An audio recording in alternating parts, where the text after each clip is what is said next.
তো নতুন মন্ত্রী হয়েই হালাল চাঁদার উদ্ভাবন করলেন বিএনপির সড়ক পরিবহন ও সেতু মন্ত্রী। রাস্তায় টাকা নিলে নাকি চাঁদাবাজি নয়, সমঝোতা। বলেন কি?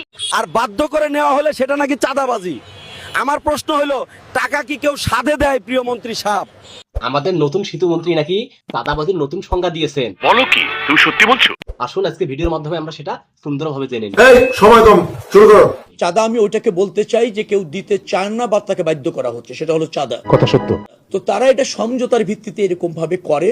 সেখানে আবার প্রাধান্য পায় যখন যার প্রভাব থাকে ওই মালিকদের মধ্যে, অথবা দলের প্রভাবও থাকে। যে দল ক্ষমতায় থাকে সেই দলের শ্রমিক সংগঠনদেরও একটা আধিপত্য থাকে। আপনি বুঝতেছেন আপনি কি বলতেছেন? এটা আছে, কিন্তু এইটা চাঁদা আকারে আমাদের কাছে দেখার সুযোগ হচ্ছে না, কারণ তারা সমঝোতার ভিত্তিতে করছে। পাড়ার পর পাড়া তুই এত বলো দইছ কামাওলা। চাঁদা সড়ক পরিবহনের চাঁদা যেটা বলা হয়, সেভাবে আমি চাঁদা এই দেখছি না। সেটা হচ্ছে সেটা পরে করবে। সেটা হচ্ছে বাস মালিক সমিতি আছে, আবার শ্রমিক সমিতিগুলিও আছে, ফেডারেশন আছে। তারা তাদের কল্যাণে, এটা একটা অলিখিত বিধির মতো, কোনো কোনো সময় তাদের কল্যাণেই তারা এটা ব্যয় করে, বিধায় কালেক্ট করে তাদের সম্মতিতে। একটা জিনিস। চাঁদা আমি ওইটাকে বলতে চাই যে কেউ দিতে চায় না বা তাকে বাধ্য করা হচ্ছে, সেটা হলো চাঁদা।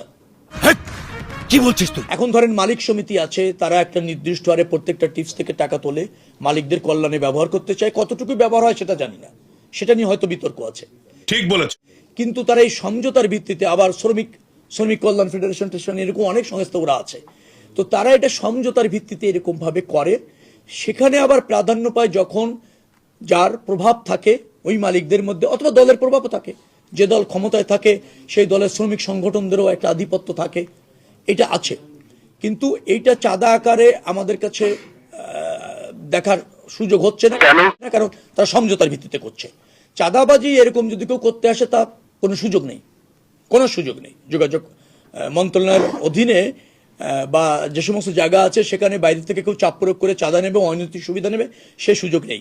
কিন্তু মালিকরা যদি সমঝোতার ভিত্তিতে ওটা করে, সেটাও আমরা তাদের সাথে কথা বলে দেখব যে সেখানে কেউ ডিপ্রাইভ হচ্ছে কিনা এবং সেই অর্থের অপব্যবহার হচ্ছে কিনা, সেটা আমরা দেখব। কয় কি ভাই আমি রোজা থেকে আজকের ভিডিওটা তৈরি করেছি, তাই বেশি কিছু বলতে পারতেছি না। আপনারাই কমেন্টে কিছু বলে যান।